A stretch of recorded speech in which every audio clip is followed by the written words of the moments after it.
Boa tarde a toda Minas Gerais, boa tarde especial para Abadia dos Dourados. Belo Vale espera feliz. Muito bom estar recebendo você aqui na tela da Band. Terceira rodada do Campeonato Mineiro.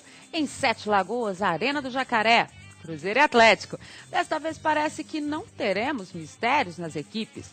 Cuca e Dorival Júnior não esconderam o jogo. Diego Souza na relação do Galo e Roger na relação do Cruzeiro. Hever não vai para a partida. Arbitragem mineira, Cleison Veloso Pereira. O que vai acontecer? A gente vai ver na segunda-feira. Na Arena do Jacaré tem também América e Patinga, só que no domingo. A preparação das equipes pelo interior do estado. Vamos receber então os nossos comentaristas de hoje. Boa tarde, Serginho. Boa tarde. Romero Carvalho. Boa tarde. Felipe Ribeiro. Boa tarde. Então vamos lá, vamos começar o programa quente de clássico. Vamos conferir as duas equipes, Cruzeiro e Atlético, para o jogão deste sábado. Um novo capítulo de uma história que completa 90 anos em 2011. Cuca está tranquilo. Às vésperas do primeiro clássico de 2011, o treinador não tem problemas para escalar o Cruzeiro. O time vai ser o mesmo da última rodada.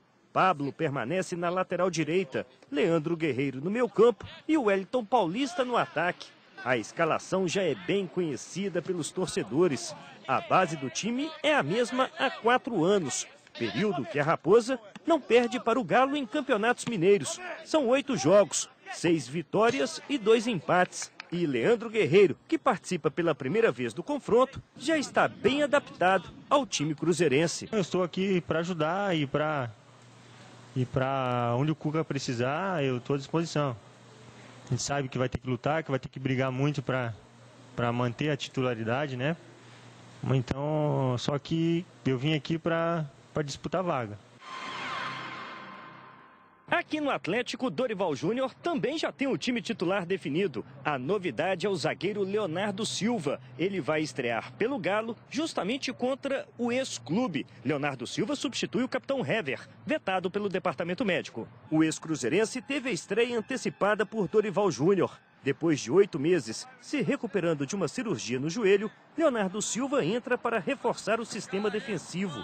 A grande preocupação do treinador atleticano. No meio-campo, ele já não conta com Richarlison, suspenso. Na lateral direita, Patrick até se recuperou de uma torção no tornozelo, mas ficou em campo apenas 5 minutos e sentiu uma lesão muscular. A única alternativa de Dorival Júnior é improvisar o volante Jackson na lateral. E apesar de tantos problemas, o Galo ainda chega confiante pelo bom início de temporada. Nosso começo, em relação aos anos anteriores, a equipe começou diferente, né, com um treinador diferente, um grupo diferente e com uma expectativa diferente, né? Então acho que o nosso início, eu tenho certeza que dessa vez acho que tá na frente, está prevalecendo nós Atlético aqui. Antes de nós falarmos dos times titulares que já estão definidos, eu acho que na semana não teve mistério, não teve nenhum tipo de história que envolvesse as duas equipes. A grande expectativa era para a divulgação da lista dos relacionados, aí sim alternativas que essas equipes pudessem ter para estar mudando taticamente uma situação de jogo numa partida tão importante como essa em termos de rivalidade, porque é só a terceira rodada do Campeonato Mineiro. Começando pelo Atlético, a presença do Diego Souza na relação, era um questionamento muito grande da torcida. Ontem eu recebi várias mensagens. Por que o Diego Souza não está sendo relacionado? Será que existe algum problema? E o Dorival sempre dizia, não, é uma questão física, não, ele vai estar melhor para poder ser relacionado. E o próprio retorno do Jobson, que não foi relacionado para o último confronto, está também nessa relação do Atlético. Opções bem interessantes. Ele tem um banco bem mais encorpado, né? Sem dúvida, né? Sem dúvida que o Dorival Júnior hoje tem um leque maior de opções. E mesmo a gente tem que frisar o que o Tardelli falou. Esse ano o Atlético começa bem melhor. Começa bem melhor, com mais qualidade. A gente sabe, espera-se mais alguma coisa do Atlético para esse ano. O ano passado, o Atlético contratou também. Só que as contratações que o Atlético fez não são do mesmo nível. Muito nome e pouco futebol. Exatamente, não são do mesmo nível que o Atlético fez esse ano. Então, gente, a torcida tem que esperar, vai esperar sim. A lateral direita ali é aquele grande problema do Dorival. Vai ter que colocar um menino que jogou uma vez só, entrou como titular uma vez só, o Jackson. Então, tem problema, sim, na lateral direita. O meio de campo, vocês vão ver aí, depois que a Dimara der a escalação, o meio de campo é um meio de campo conhecido. Mesmo o Atlético contratando, o Atlético só vai usar o Leonardo Silva no lugar do Hever e o Magno Alves na frente. Agora, Romero, a presença do Diego Souza tem um significado especial para o torcedor, né, que estava questionando tanto e quer ver como que ele vai estar reagindo, e a gente que acompanhou, o Felipe também que acompanha o dia a dia, os jogos, treinos e tudo, o Diego Souza tem feito uma diferença, assim como tem feito o Mancini. Quer dizer, são duas opções de segunda etapa e que o Dorival pode, sim, taticamente mudar a história. Outros do Atlético tem que ter um pouco mais de paciência, né? São jogadores que ainda não estão na sua forma física ideal, por isso estão no banco do Atlético. Não é que o Atlético tenha um time titular agora no terceiro jogo do ano e já vai ficar com esse time até o final da temporada. O Serginho falou uma coisa interessante, que os jogadores que chegaram esse ano têm mais qualidade. E tem um outro detalhe, chegaram no início da temporada e não já com o Campeonato Brasileiro em andamento, que faz toda a diferença. O pessoal fez pré-temporada. Né, Romero? Sim. Luiz Eduardo. Indicação do Dorival. Isso, que não foi apresentado ontem, mas deve ser apresentado. Vai compor o elenco ali. No lugar. Compor, a gente espera que ele até seja titular, depende da força que ele tem. Né? Depende dele, né? A gente sempre fala isso aqui, não é nenhuma perseguição com ele. É pelos nomes que o Atlético tem para jogar naquele setor, ele entra como opção de banco, a princípio. Mas o Atlético, ele de todos os problemas que o Dorival tem, realmente o que preocupa ele é esse da lateral direita. O Atlético não conseguiu achar um bom nome para esse setor. O Patrick chegou, mas teve essa contusão. E também não é esse jogador que chega para ocupar essa posição em definitivo. Porém, é uma posição carente do futebol brasileiro hoje. Também a gente tem que entender isso. O mercado não oferece grandes opções para as laterais, hoje as duas laterais. O Brasil não está formando grandes laterais, porque o rapaz se destaca na lateral e vai para o meio, porque tem uma carência no meio. Então, o cara que já tem um pouco mais de habilidade ali, já é deslocado imediatamente para jogar ali. Quando vai para a Europa, por exemplo, se torna ala e aí definitivamente deixa de ser lateral, como é o caso do Mancini, o caso do Marcelo no Real Madrid e outros jogadores. Então é uma lacuna que tem no elenco do Atlético. Então ele jogando com o Jackson, tentando segurar um pouco mais esse setor, vai tentar liberar outros jogadores do meio de campo para poder fazer essa função. Agora, Felipe, você que está lá no dia a dia, acompanha todos esses treinamentos, os coletivos, já era esperada essa presença do Diego Souza efetivamente nessa relação, né? Talvez ficasse uma interrogação na questão do Jobson, que ao mesmo tempo que eles dizem que é técnico, eu acho que tem uma condição disciplinar aí também, né? O fato dele ter ficado fora da última relação. Então, acho que não tem muita surpresa para quem acompanha o dia a dia, né? Com certeza, Dimara. O Dorival Júnior foi bem claro, né? Eu não quero o Diego Souza para um jogo apenas, eu quero o Diego Souza para a temporada inteira. Então eu preciso fazer um trabalho específico com ele, até porque a gente se conhece, sabe que o Diego é um jogador que precisa estar muito bem fisicamente para poder render aquilo que ele sabe, como foi pelo Palmeiras em 2009, quando ele foi o craque do Brasileirão. Então agora a gente acha que dentro desse trabalho minucioso que foi feito pela comissão técnica do Galo, que chegou realmente o momento do Diego pelo menos ir no banco, depois na outra partida já joga um pouco mais, na outra vira titular, porque a gente não tem dúvida de que ele será titular nesse time do Atlético. O Mancini também é outro jogador que passa por um processo parecido, também tem potencial e vai acabar sendo aí, os dois, né, vão acabar sendo os dois meias nesse time do Atlético.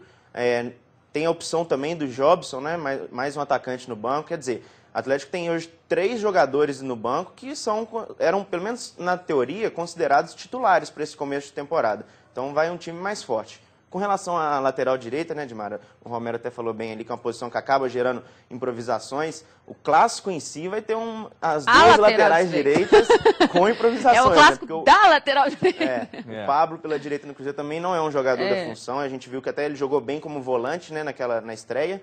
Mas como lateral deixou um pouco a desejar. O Jackson vai ter o primeiro contato dele como lateral direito, nunca foi na vida. A gente sabe que é um jogador de um meia, muito mais ofensivo, então não sei o que o Dorival Júnior vai fazer para poder... Você não acha, você acompanhou isso, que ele vai, mesmo quando sair essa definição, ele vai pela lateral, que ele vai alternar com o Serginho por ali? Que vai haver essa... Se o Dorival sentir que a situação não está indo bem, e principalmente que a gente sabe que o clássico tem um peso emocional, né? Quer dizer, ele sentir que ele está mais ressentido um pouco, ele pode fazer com que o Serginho faça a inversão ali? Eu acredito sim nisso, é uma possibilidade, ele vai sim mesclar ali, né, uma hora o Serginho, outra hora está o Jackson, um cobrindo o outro, uma hora o Zé Luiz principalmente vai ficar como cão de guarda ali da defesa nessa partida, né? Então, a bem da verdade, o Dorival perdeu a peça-chave dele para esse clássico, que era o Richarlison, né? Sem dúvida. Esse é o grande desfalque. O meio de campo, na cabeça dele, a gente tem ali praticamente a certeza que seria o Zé Luiz com o Richarlison e o Serginho na lateral direita. Ficaria um meio de campo muito mais consistente, a parte direita muito mais consistente ali para poder ter um equilíbrio, né, entre a defesa e o ataque. E ele precisava do Richarlison até para poder melhorar a marcação dos jogadores rápidos que o Cruzeiro tem. Por ali também, que ele deixou de ter em virtude da saída do Mas esse é que é o ponto. Ele precisa de um jogador no meio-campo com mobilidade para fazer a marcação, por exemplo, em cima do Montijo. Ele não pode pôr um jogador lento para marcar o Montijo. Eu me lembro muito bem num confronto da Libertadores entre Fluminense e Boca Juniors que o Renato Gaúcho colocou o Arouca para marcar o Riquelme. Todo mundo estranhou. Falou, mas o Arouca não é um jogador de marcação. Ele falou, mas é um cara com mobilidade. Eu preciso de alguém que acompanhe ele muito bem. Passa rápido. Exatamente. E a mesma coisa com o Montijo. Ele não pode pôr um jogador mais lento. Com esse meio de campo, ele não vai colocar ninguém em cima do Montijo, não. Vai ser setorizado. Ele vai ser setorizado. Pelo que está parecendo... Lá na frente vai ter o combatezinho. Mas na hora ele não podia ter o Jackson no meio de campo. Na hora que entrar no campo do adversário, no campo do Atlético, aí cada um vai pegar um Montijo ali. Tá me parecendo que é o último clássico lá em Uberlândia até que funcionou bem. A dupla Zé Luiz e Serginho, né? Os dois anularam bem o Montijo. Então, pegando ali, cada setor um pegava. Então, ele deve fazer isso de novo. Funcionou bem. Ele deve fazer isso de novo. Daqui a pouco a gente vai falar mais do Atlético, até porque eu quero perguntar para o Felipe se ele consegue responder uma pergunta que a gente está recebendo direto. O que está acontecendo com o Toró? Por que Toró não aparece nessa relação? E o zagueiro Vitorino, este não estará no clássico. O pagamento da primeira parcela à Universidade do Chile foi efetuado, mas não há tempo da regularização para sábado. Não, Libertadores, seguramente ele estará em condição já a partir de amanhã. Se o jogo fosse domingo, ele estaria em condição. Mas como é sábado, não há as 48 horas previstas, então contra o Atlético ele está fora. E seguramente estará inscrito na segunda-feira entre os 25 para a Copa Libertadores da América. E já à disposição do Cuca, se ele quiser, para o jogo contra o Estudiantes, quarta-feira que vem. Já foi efetuado o pagamento de $700 mil à equipe do Laú.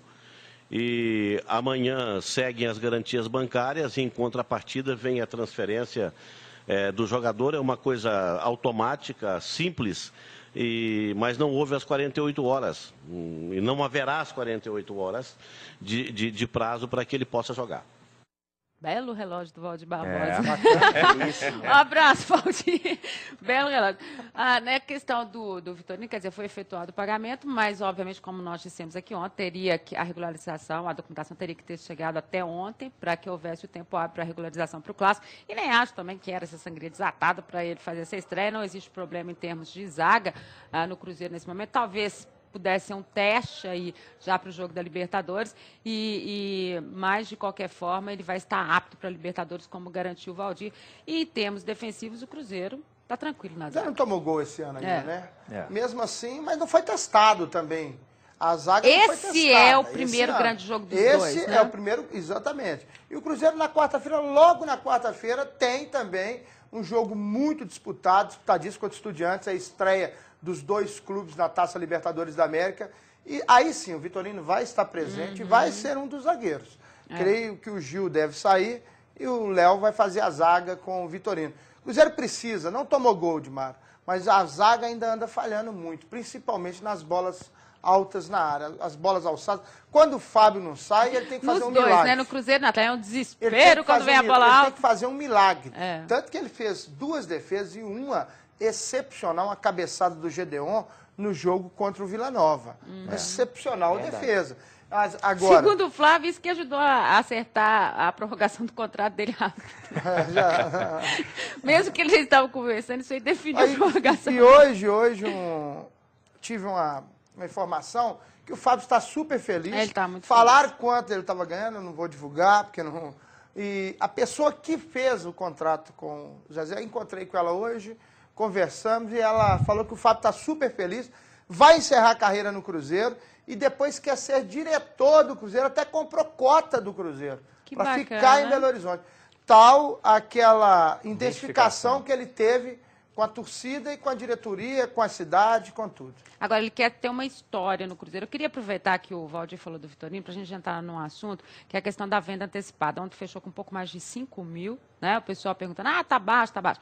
Vamos levantar o seguinte, você paga R$50 no Clássico, já que é torcida única. 40 no Clássico e 50 na Libertadores. R$90, dia 11. Dimara, não só isso.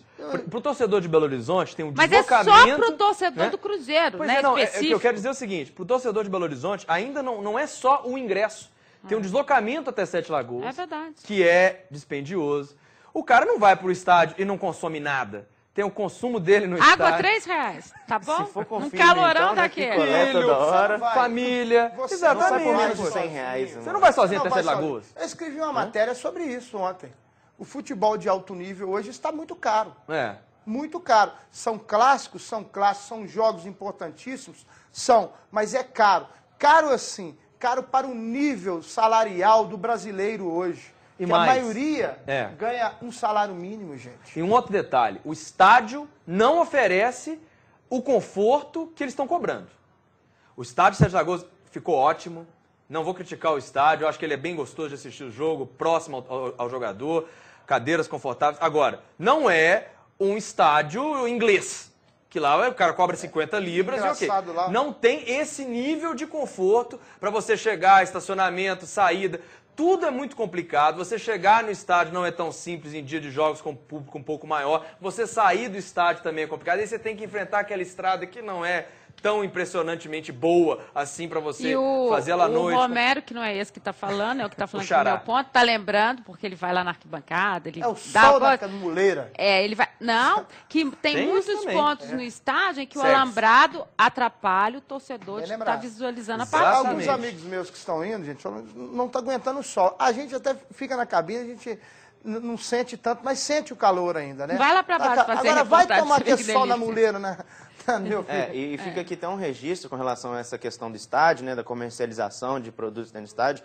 Uma água mineral, gente, um copinho desse tamanho está sendo vendida a R$3 dentro do estádio. Isso. Dizem que eles vão diminuir, viu, Felipe, pro jogo. Mas isso 2,99. a gente ouve essa reclamação da hora que a gente pisa no estádio até a hora que a gente vai Porque embora. aí o pessoal aproveita que está fazendo esse calor danado esses dias, que lá, como o Serginho disse, o sol bate na muleira mesmo. E aí aproveita para poder aumentar o preço também. Então é um absurdo, não se pode cobrar R$3 um copinho de água mineral. E sabe o que está acontecendo? Eu acho que os torcedores estão se dividindo. Porque você vê, pro jogo da Libertadores, 2.042 entradas foram vendidas. E isso a gente está falando até ontem, né? Porque tem o fechamento de hoje. E 5.449 para o Clássico. Então a impressão que a gente tem é que eles estão se dividindo entre as duas partidas. E a gente sabe, óbvio que tem a rivalidade com o Atlético, essa história toda, mas é só a terceira rodada do Mineiro, é um jogo como qualquer outro, valendo 3 pontos. E o outro Uma tem os coisa Estudiantes. é o da Libertadores, que tem já essa rivalidade com Estudiantes que apareceu nos últimos anos, e mais, que o torcedor do Cruzeiro ama, que é a disputa da Libertadores. Claro, né? Então Mas vai tem ser um esse jogo que ingrediente. vai ser ainda né? mais difícil para o torcedor Muito comparecer, difícil. porque é meio de semana, é um jogo muito O horário tarde. O horário dele. O preço é um pouco até maior, é R$50, parece, né, para Libertadores. R$50. Então aí é um fator que dificulta ainda mais a presença do torcedor. Numa quarta-feira, você com sua família vai gastar R$150 para ver um jogo de futebol. Não é brincadeira Uma família, isso. você chegar botou em um casa filho 2 só, horas né? da Coloquei, manhã. coloquei você e o filho, ou marido e esposa. Geralmente, e quando você fala em estádio, você pensa em família. É uma diversão familiar, uma diversão popular no Brasil. Isso não pode se perder. Eu acho que não é mais, não. Não é mais, não. Eu acho que não é mais, não é mais assim, porque hoje o cidadão de bem, ele está pensando 2 vezes em ir, porque está cheio de espírito de porco aí, cheio desses infelizes que saem, Você quer trazer fazer esse povo de baderna. novo? Mas você quer trazer a família de novo? Então você tem que começar com isso também. Além de oferecer um conforto, oferecer condições para que ele volte ao estádio, para que ele ganhe gosto de novo por estar no estádio de futebol. Olha só, daqui a pouco a gente está recebendo Copa do Mundo aí. Eu acho que muita coisa precisa ser repensada no Brasil em termos do futebol profissional. A impressão que a gente tem é que os clubes se profissionalizaram, né? É tudo muito caro para o clube também. Colocar esses times em campo é muito caro para Cruzeiro e Atlético, já que a gente está falando especificamente dos dois. Então, muita coisa precisa ser repensada nessa história do futebol. Vamos conferir, então, aqui os jogos e a classificação do Mineiro, que nesse final de semana apresenta aí a sua terceira rodada. Vamos dar uma geral aí nos jogos. Então, a liderança é do Guarani de Divinópolis, o pessoal de Divinópolis super feliz com essa liderança. O Atlético vem na segunda posição com 6, o Cruzeiro também tem 6 pontos, a diferença ali nos critérios de desempate. O América de Teófilo Otoni com 4, o América já é o 5º com 4 pontos, o América tem que abrir o olho, o Funorte é o 6º, aí na classificação, vão virar a página e aparece o Vila Nova com 1 ponto, Uberaba também 1, Democrata de Valadares 1, Tupi também 1, Ipatinga e Caldense também 1 ponto. Lembrando que caem os 2 últimos, por isso que o Ipatinga e a Caldense estão ali de vermelhinho. Ipatinga que vai ser o adversário do América, jogo no domingo na Arena do Jacaré. Então a rodada apresenta Cruzeiro e Atlético, Tupi e Democrata, América de Teófilo Otoni e Caldense, o Funorte e o Vila Nova, o América e Ipatinga, Guarani e Uberaba. Esses são os jogos da 3ª rodada do Campeonato Mineiro. Valendo destaque para esse América e Ipatinga, que acontece no sábado na Arena do Jacaré. Muita gente de olho nessa reabilitação do Ipatinga. O América tentando mais uma vitória, ele que estreou com empate, né? Depois venceu a Caldense e agora volta a jogar depois desse tempão, desde o jogo com a Caldense, contra o Ipatinga na Arena do Jacaré. Será que o América vai ter dificuldade? O América, a gente espera que tenha sim, porque senão o Ipatinga vai dando adeus. Adeus, Ipatinga. Agora, ali você não sabe o que você faz. A gente não sabe, porque o Ipatinga perde a primeira, toma uma goleada do Guarani, empata a segunda dentro de casa, com o Funorte, né? Isso. Agora, interessante também, o América de Teófilo Otoni, que joga a primeira dentro de casa, né? Empatou um e ganhou outra, ganhou do Uberaba. 5-3 do Uberaba. Ganhou do Uberaba, fora de casa, e empatou com o Democrata de Valadares, fora de casa também. Agora, é um jogo interessante também, por causa do calor, o jogo vai ser no sábado, vai ser às 8h30 da noite. É até interessante para preservar o atleta, gente, isso é importante. E a Caldense joga desesperada. Se o América de Teófilo Otoni ganhar, fica no páreo até para classificação. E se a Caldense perder, é um sério candidato ao rebaixamento. Aí vocês pegam e falam assim, pô, Serginho, na 3ª rodada... Mas é porque tá é muito rápido, só vão classificar. São 11 rodadas, gente. É muito rápido. São 11 se rodadas. Passar, já era. E uma tabelinha ingrata para a Caldense que pegou América e Cruzeiro. As 2 primeiras rodadas. Mas se tiver que recuperar, tem que recuperar agora, porque tem os outros também agora. vão enfrentar. Mas interessante também esse jogo do Guarani, que surpreende nesse início de campeonato. Primeiro pela goleada em cima do Ipatinga, 5-0, mas que a gente esperasse uma vitória do Guarani, não nesse nível. E enfrenta um Uberaba que era considerado um dos times candidatos a estar na semifinal, campeão da Taça Minas Gerais, um time que fez até um bom campeonato brasileiro ano passado, então se esperava um pouco mais do Uberaba, que ainda não vem mostrando esse campeão futebol. Da Taça Minas Gerais, já está classificado. O Guarani tem grande chance de chegar aí a 9 pontos, né? Nos 3 primeiros muito, jogos. Muito. Porque, e já praticamente garantiu a chegada. O Uberaba vem de uma derrota dentro de casa, tinha empatado com a América na estreia, mas depois perdeu dentro de casa. Então, o Guarani a gente sabe que é muito forte lá no Forião, tá com um time certinho, Zé Ângelo tá fazendo um belo trabalho lá. Eu e o Serginho até destacávamos, né, Serginho, outro dia o Luiz Fernando, que é um meia canhoto muito bom aí do Guarani. Então tem muita chance. Campeão da Taça São Paulo de Juniores pelo Cruzeiro, né?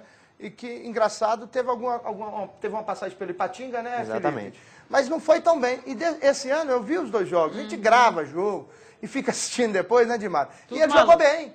Solto, né, Felipe? A gente estava até conversando sobre isso. Então vamos voltar a falar mais de Campeonato Mineiro daqui a pouquinho.